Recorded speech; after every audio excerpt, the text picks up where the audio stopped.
കഴിഞ്ഞ ദിവസം ക്ലിനിക്കിൽ ഒരു കുട്ടി സൈക്കിളിൽ നിന്ന് വീണ് പല്ലിളകിയിട്ട് വന്നിട്ടുണ്ടായിരുന്നു. ഇങ്ങനെയുള്ള സിറ്റുവേഷൻസ് വളരെ കോമൺ ആണ്. ഇത് നമുക്ക് എങ്ങനെ മാനേജ് ചെയ്യാൻ പറ്റുമെന്ന് നോക്കിയാലോ. പാൽപ്പല്ലാണ് നഷ്ടപ്പെട്ടതെങ്കിൽ നമ്മൾ പേടിക്കേണ്ട ആവശ്യമില്ല, അവിടെ വേറെ പല്ല് വന്നോളൂ.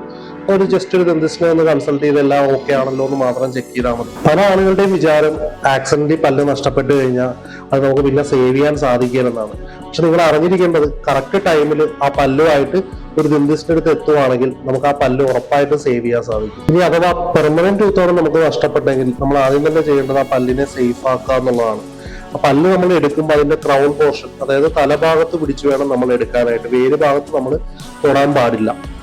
എന്നിട്ട് അതിൽ അഴുക്കോ കാര്യങ്ങളോ വല്ലതും പറ്റിയിട്ടുണ്ടെങ്കിൽ നമുക്കൊരു റണ്ണിങ് ക്ലീൻ വാട്ടറിൽ അത് ജസ്റ്റ് വാഷ് ചെയ്യാം. അടുത്തായിട്ട് നമ്മൾ ചെയ്യേണ്ടത് ഒരു ക്ലീൻ ആയിട്ടുള്ള പാത്രത്തിൽ, ഇപ്പൊ നമ്മൾ വീട്ടിലാണെന്നുണ്ടെങ്കിൽ കുറച്ച് പാലിലിട്ടിട്ടോ അല്ലെങ്കിൽ പല്ല് നഷ്ടപ്പെട്ട ആളുടെ തന്നെ അതായത് ഉമിനീരിലിട്ടിട്ടോ, ഇനി നമുക്ക് പാത്രമൊന്നും കിട്ടുന്നില്ലെങ്കിൽ ആളുടെ കവിളിന്റെ സൈഡിൽ ഇട്ടിട്ടോ ഒരു 1 hour തന്നെ ഒരു ദന്തിസ്റ്റിന്റെ അടുത്തേക്ക് എത്തിക്കുവാണെങ്കിൽ ആ പല്ല് നമുക്ക് സേവ് ചെയ്യാൻ കഴിയും. പല്ല് ഡ്രൈ ആവാൻ പാടില്ല. നമ്മളിങ്ങനെ കറക്റ്റ് ആയിട്ട് ഫാസ്റ്റ് ആയിട്ട് ഒരു ദന്തിസ്റ്റിന്റെ അടുത്ത് എത്തിക്കഴിഞ്ഞാൽ ആ ദന്തിസ്റ്റിന് അതിനെ ആ പല്ലിന്റെ അടന്നുപോയ സോക്കറ്റിലോട്ട് തിരിച്ചു വെച്ച് അതിനെ റീഇംപ്ലാന്റ് ചെയ്ത് സേവ് ചെയ്യാൻ സാധിക്കുന്നതാണ്.